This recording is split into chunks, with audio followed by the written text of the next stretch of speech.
dankie Hemelse Vader vir die wonderlike dag wat U ons nou mee geseën het. Vader, en ons wil dankie sê dat U saam met ons was, dat ons nou almal saam hier kan wees.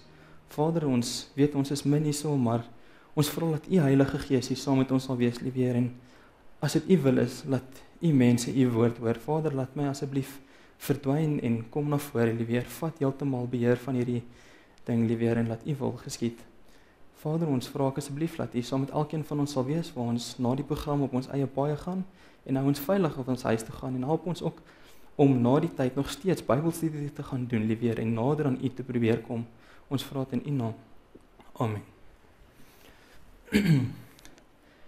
Die titel van vandag se lesing is Geen meer vrees oor die einde van die wêreld. Nou net om weer te begin, gaan ons net eers 'n bietjie 'n video kyk om te sien wat gaan aan in die wêreld vandag.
Ek weet nie van julle nie, maar ek vind dit baie merkwaardig. In die tyd van 6000 jaar het die aarde so agteruit gegaan. As mens daaraan dink, in Genesis het God gesê, en soos ook hulle gesê het in die begin van die video, die Here het na die wêreld gekyk en hy het gesê, dit is goed. En nou as mens daaraan dink, wat sou hy nou sê, as hy nou weer na die wêreld so moet kyk in daai selfde oë? Ons gaan met ons hoofvers vir die aand begin, en dis eintlik die vers vir hierdie hele reeks, is soos volgende, is 2 Timoteus 1 vers 7.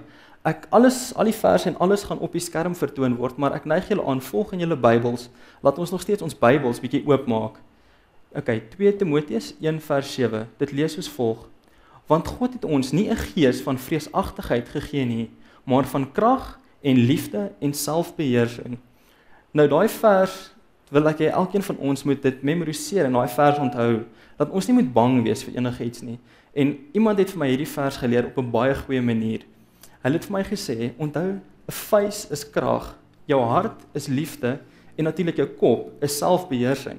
So onthou dit as, God het ons nie die gees van vreesagtigheid gegee nie, maar van krag, van liefde en selfbeheersing.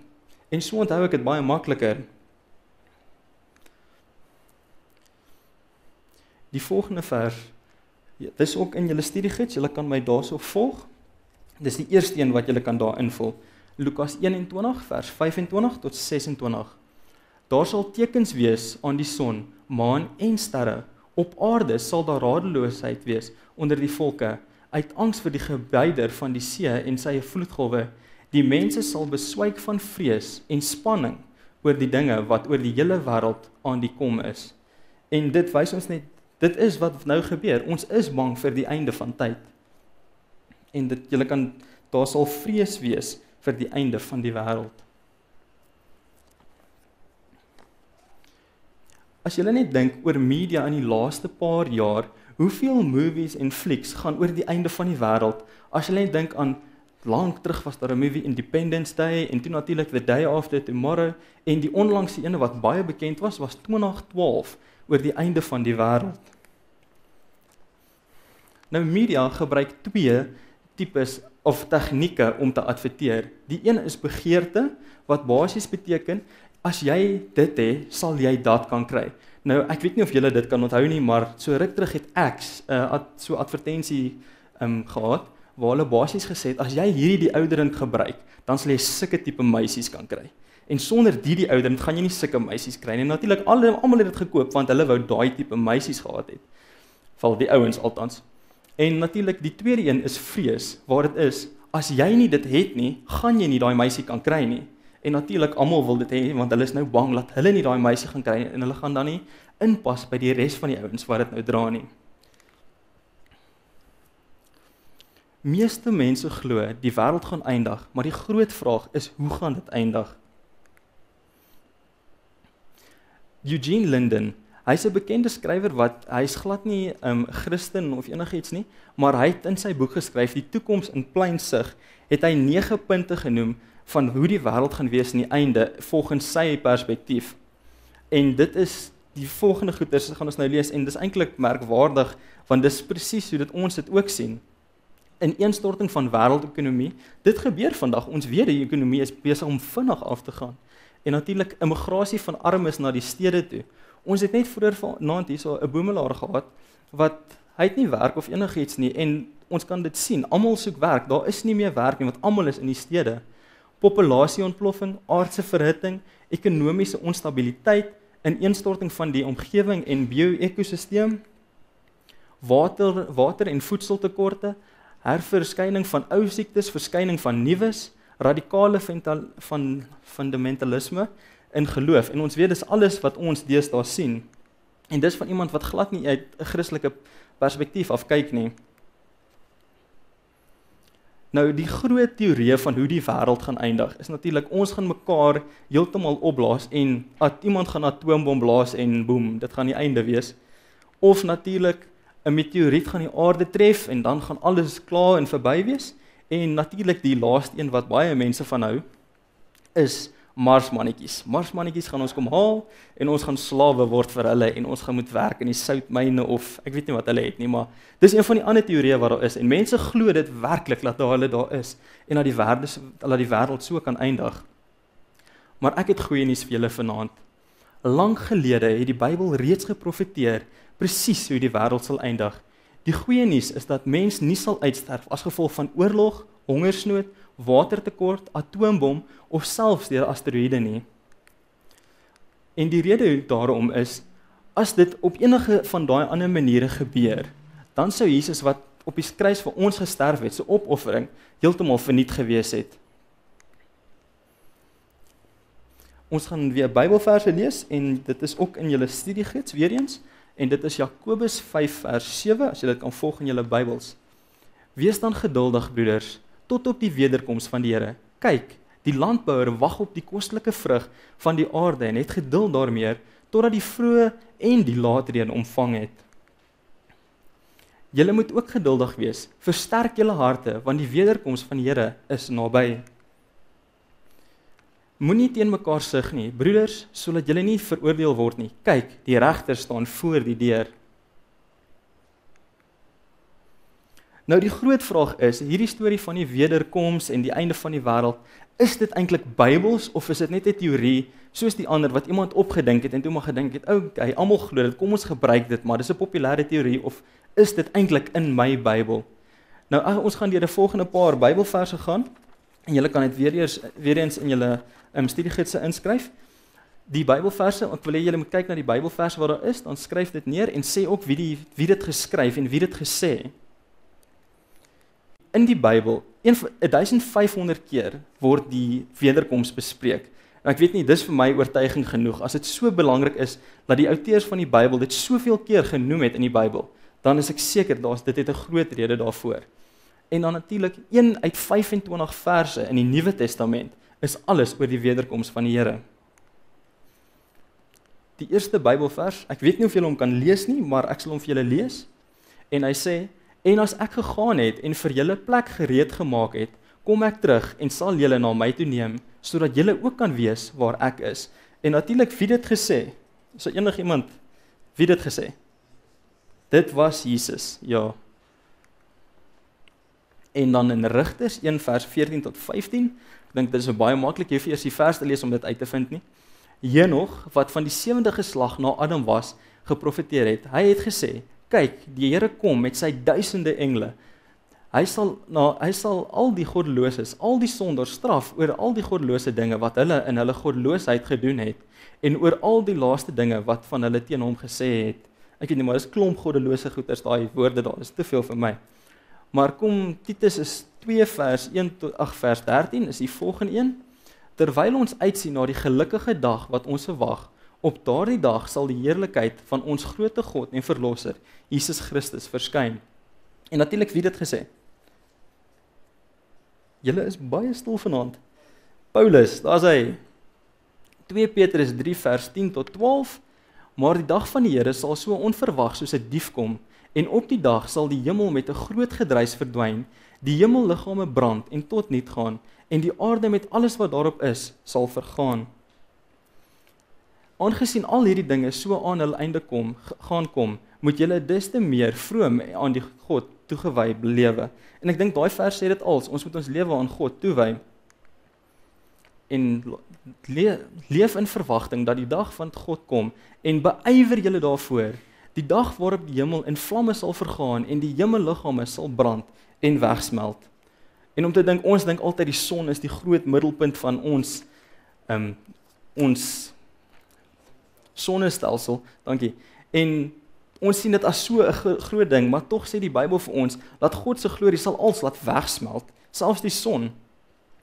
En die laaste een is Openbaring 22 vers 7, kyk, ek kom gou, geseënd is elkeen wat die woorde van hierdie profetiese boek te harte neem. Nou die volgende vraag is dit werklik? Gaan Jesus regtig terugkom, gaan ons hom sien, of is dit maar net, is hy hierso? Nou daar's 'n paar teorieë wat mense in glo oor die wederkoms. Die eerste een is dit simbolies, selektief, geestelik, in die geheim, en hy sal reeds hierso. Nou simbolies is basies, dis die geloof of die teorie wat sê, dat Jesus gaan kom in die vorm van 'n beweging, 'n kerk gaan gestig word, en dit gaan die tweede koms basies wees. Dan selektief is, hy het al klaar gekies, hy hoef nie weer te kom nie, dis klaar gedoen. En dan natuurlik geestelik bedoel, ek het my lewe nou vir die Here gegee, en omdat ek my lewe vir die Here gegee het, dis sy tweede koms in my lewe, en dis die enigste tweede koms wat daar gaan wees, daar is nie nog 'n tweede koms nie.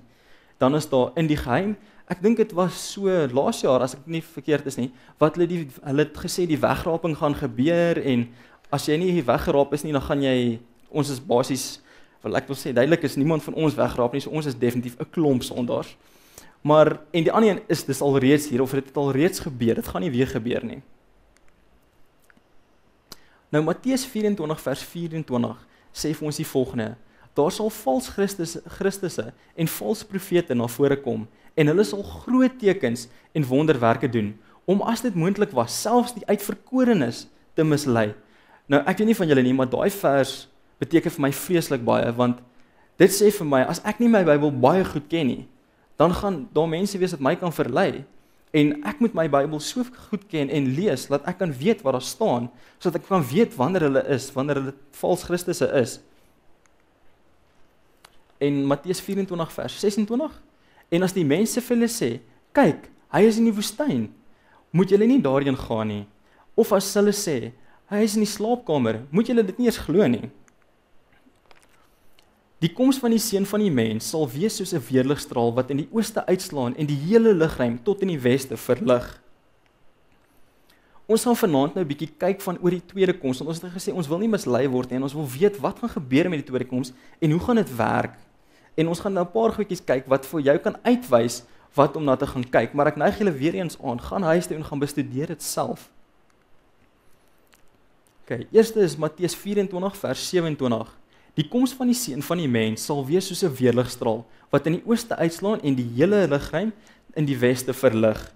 Nou ek seker almal van ons het al weerlig gesien of iewers in ons lewe al gesien, en dis nooit iets wat net soos dit blits, en dis ek nie 'n klein dingetjie nie. Ek weet, toe ek klein was ek altyd so bang vir die weerlig, dat ek by my ouers in die bed gaan klim het en wakker geword het, en dan het ek my pa wakker gemaak en sê, nee, daar's iets fout, die weerlig slaan te kwaai. En hy het vir my altyd gesê, dink daaraan, as dis God wat met jou praat. Nou dit het my altyd bang gemaak, want ek kon nie glo dat God in so 'n harde stem praat nie. Maar nou as ek terugdink daaraan, is dit eintlik so. Dit was God se glorie wat daar gewys was. En soos ons weet, die weerlig slaan regtig, hierso veral in Pretoria, dit is baie, baie erg. Handelinge 1 vers 9 en 10, nadat hy dit gesê het, is hy opgeneem terwyl hulle dit sien, en 'n wolk het hom weggeneem. Terwyl hy weggegaan en hulle nog stip na die hemel kyk, het daar skielik 2 mans in wit klere by hul gestaan. Dan die sê toe vir hulle, Galileërs, waarom staan julle so na die hemel en kyk? Hierdie Jesus wat van julle af na die hemel toe opgeneem is, sal net so terugkom soos hy na die hemel toe opgaan het. Nou ons kan uit daai vers uit kan ons 'n paar goeters kry. Eerstens, gaan Jesus weer gebore word? Nee, duidelik nie, want dit sê hy gaan terugkom soos hy gegaan het. En toe hulle hom sien gaan het, was hy eintlik 'n volwasse man gewees. Hy was nie toe weer 'n baba nie. So hy gaan terugkom as die vorm van 'n volwasse persoon. En ons daar's baie, ek weet veral in Amerika is daar baie ouens wat sê hulle is die Christus. En duidelik uit daai vers uit, daar's 'n probleem, 'n groot probleem. En daaruit kan ons sien, dit gaan 'n baie sigbare gebeurtenis wees. Dit gaan nie net iets wees wat soos, dit op die TV gebeur nie, het almal dit gesien. Elke oog gaan dit sien, ons almal gaan dit sien. Die volgende vraag is, gaan Jesus alleen terugkom, of hoe gaan hy terugkom? En die vers, Matteus 25 vers 31, gee vir ons 'n baie goeie beskrywing van hoe hy gaan terugkom. En dit lees as volg: Wanneer die Seun van die mens in majesteit kom, en al die engele saam met hom, sal hy op sy koninklike troon gaan sit. Nou, daar's al baie Bybelversies wat sê, daar is 10.000 mal 10.000 engele in die hemel. Nou, 10.000 mal 10.000 kan ons kan nie soveel mense sien op een plek saam nie, en dis maar net, dis omdat die 10.000 was die grootste nommer wat hulle van geweet het in daai tyd, dink ek. As ek kan dalk verkeerd wees. Maar dis baie, daar is verskriklik baie engele, en hulle sal almal saamkom. En as jy dink aan engele almal wat in die Bybel engele gesien het, hulle was van lig gewees. Nou 10.000 mal 10.000, dink hoeveel lig gaan dit wees? Nou gaan dit iets wees wat jy hoor oor die TV of die radio wat sê, nee, Jesus het gekom, het julle dit nie gesien nie, julle het sekerlik uitgemis, of iets, of gaan ons almal dit hoor? En in Tessalonisense 4 vers 16 sê dit vir ons mooi: Wanneer die bevel gegee word en die stem van die aartsengel en die trompet van God weer klink, sal die Here selfs uit die hemel neerdaal. Allereers sal die wat in Christus gesterf het uit die dood uit opstaan, die regverdige lewendes sal Jesus in die lig ontmoet. Nou ons kan 'n paar goeters hier uitkry. Ek weet, hier's 'n paar ouens wat bietjie ouer as ons jong latte is, en hulle het natuurlik, hulle was weermag toe gewees, maar ons verstaan nie eintlik daai bevel gee nie. Want as 'n bevel gegee word, dis nie net soos, hy gaan doen net gou dit nie. Dit word eintlik gesê met autoriteit en dit word hard gesê. Jy luister sommer net om wat die oudes sê. En natuurlik 'n trompet, dis nie 'n klein piccolo wat gaan speel nie. Dit gaan eintlik 'n enorme klank wees wat mens gaan hoor. En nog iets wat ons hier uit hierdie vers uit kan kry, is daar aan die einde waar dit sê die regverdiges en die lewendes sal in die lig ontmoet. Jesus se voete gaan nie weer aan die aarde raak nie. Ons gaan hom in die lig ontmoet. En die volgende vers, dis net weer eens dat ons hom in die lig sal ontmoet en dat hy sy voete nie op die aarde sal sit weer nie. OK, hierdie is vir my die beste van alles. Die regverdiges sal verander word. 1 Korintiërs 15 vers 51 sê hierdie vir ons: Kyk, ek maak 'n geheimenis aan julle bekend. Ons sal nie almal sterwe nie, maar ons sal almal verander word. En dan die volgende vers, sal dit in 'n oomblik, in 'n oogknip gebeur, want die trompet sal weer klink en die dooies sal as onverganklik is opgewek word en ons sal verander word.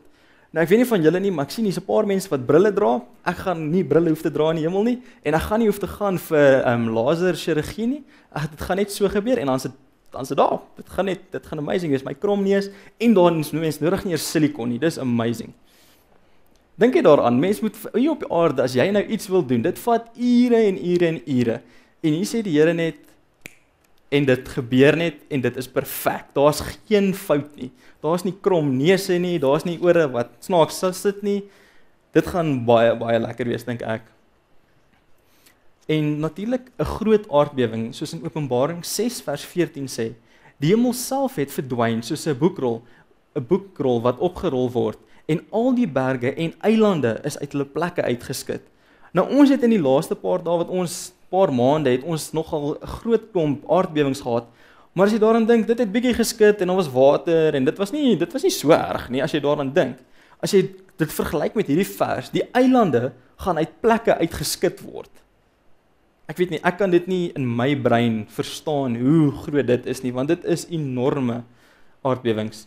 En dan vers 15, die konings van die aarde, die hoofamptenare en die opperbevelhebbers, die rykes en die magtiges, ja, al die mense, slawe en vryes, het in die grotte en onder die kraanse van die berge weggekruip. Hulle het vir die berge en die kraanse gesê, val op ons en bedek ons vir die oë van hom wat op die troon sit en vir die toorn van die lam. Die groot dag waarop hulle die oordeel sal voltrek het aangebreek en wie sal staande kan bly. Nou baie mense dink dis 'n vers waarvoor ons bang moet wees, want nou wie gaan staande kan bly? Gaan ons nie kan staan nie. Maar ek sien dit nie as 'n vers van vrees nie. Ek sien dit eintlik as 'n vers van vreugde ook en natuurlik ook vir my om te volhard. Nou die volgende vraag is, baie mense sê, nee man, jy hoef nie te worry nie, die Here gaan kom. Hy het gesê 2000 jaar terug hy gaan terugkom en hy's nog steeds nie, dit gaan nog jare wees voor hy terugkom. Maar die vraag is dit nou by of is dit nie? Kan ons regtig aangaan soos of ons net gaan lewe vir ewig of gaan dit binnekort nie wees? Die Bybel leer dat geen mens die dag of die uur van sy koms weet nie. Nou daai vers sê duidelik vir jou, hierdie mense wat sê, nee, die Here gaan kom volgende maandag en hy gaan nie wees, ek weet dit, hy het vir my gesê. Duidelik, dit gaan nie saam met die woord van Christus nie, want hy het gesê, niemand sal die tyd weet nie, net God weet die tyd.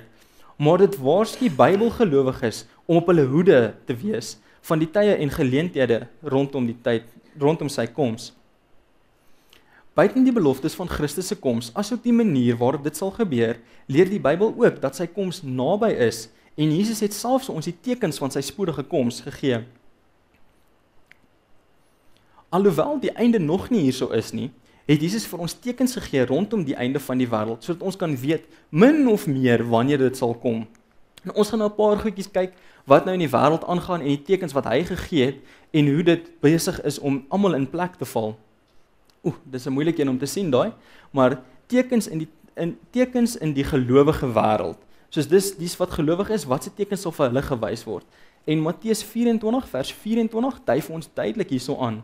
Daar sal vals Christusse en vals profete na vore kom en hulle sal groot tekens en wonderwerke doen om as dit moontlik was selfs die uitverkorenes te mislei. Ons het hierdie vers voorheen gelees, maar dit is 'n baie belangrike vers en dis hoekom ek dit weer uitgebring het.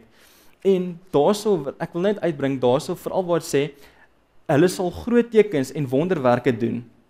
Dit bedoel ons kan nie kyk na iemand se dade wat hulle doen in die sin van as hy mense genees of hy doen groot goeders, hy laat 'n voël uit 'n hoed uitkom of wat ook al. Ons kan nie daarna kyk en sê hy moet van God af wees nie. Want duidelik sê die Bybelvers, dit is moontlik dat daai persoon 'n vals profeet of 'n vals Christus selfs kan wees.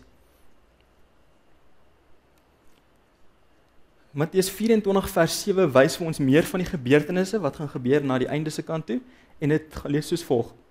Want die een nasie sal teen die ander opstaan en een koninkryk teen 'n ander en daar sal hongersnood wees, pessiektes, aardbewings op verskillende plekke. Nou mense kan duidelik net hoor deur die vers, kan mense in jou kop al begin vergelyk. Maar dit is wat gebeur. Daar is nou net 'n fotootjie van al die Amerikaanse weermag. En dit kan mens duidelik sien, nasie gaan teen nasie opstaan. En ons kan dit duidelik sien in vandag se wêreld, Irak, Iran, hulle almal beklei, almal is in mekaar se hare in.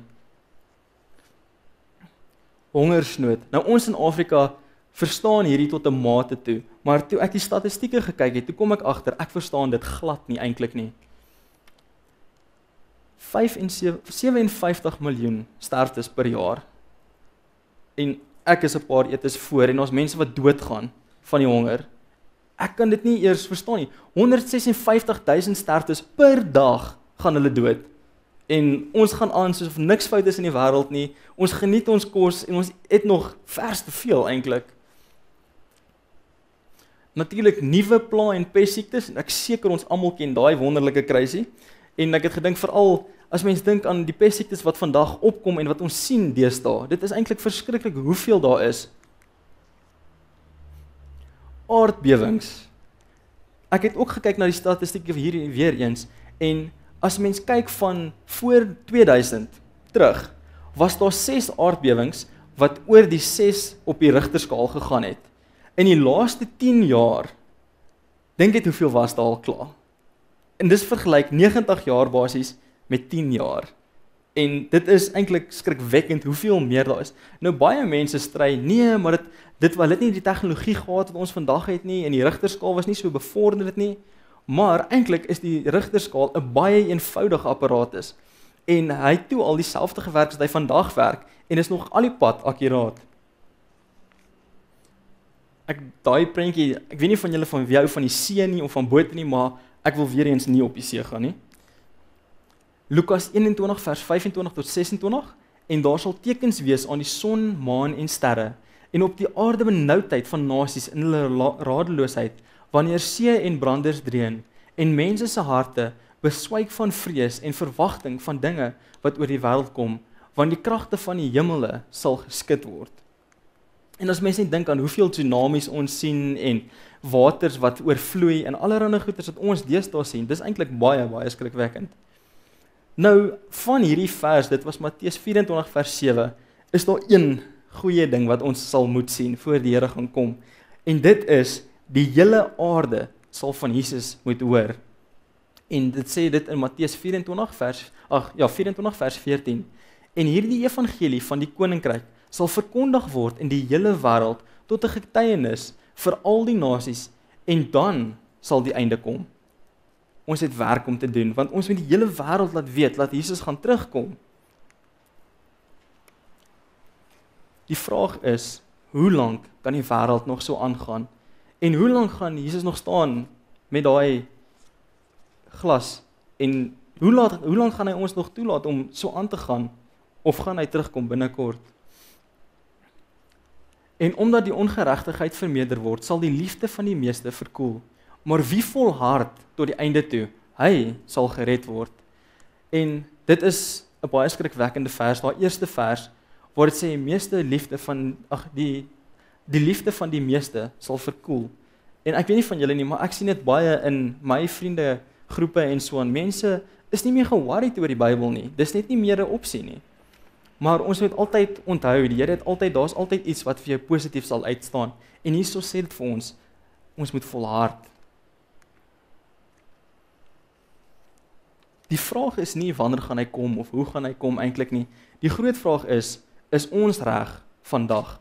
Want al kom Jesus oor 10 jaar, oor 100 jaar, oor 1000 jaar, my dag, my einde kan môre kom. Of vanaand op die pad huis toe. Ons weet hoe wonderlik is die paai in Suid-Afrika. En die groot vraag is ons reg vandag en op hierdie oomblik? Ek gaan nou net afsluit met gebed as ons net die hoofde kan buig. Dankie Hemelse Vader vir hierdie wonderlike aand wat U ons nou gegee het, liewer, en dankie dat ons as 'n groep gelowiges bymekaar kan kom, liewer, en ons vra dat ons elke dag nouer en nader aan U sal kom, liewer, dat ons net glorie aan U naam gaan gee. Vader, ek wil ook sê dankie dat hierdie program vlot afgeloop het en dat U naam kan verheug. Ons vra dit in U naam. Amen.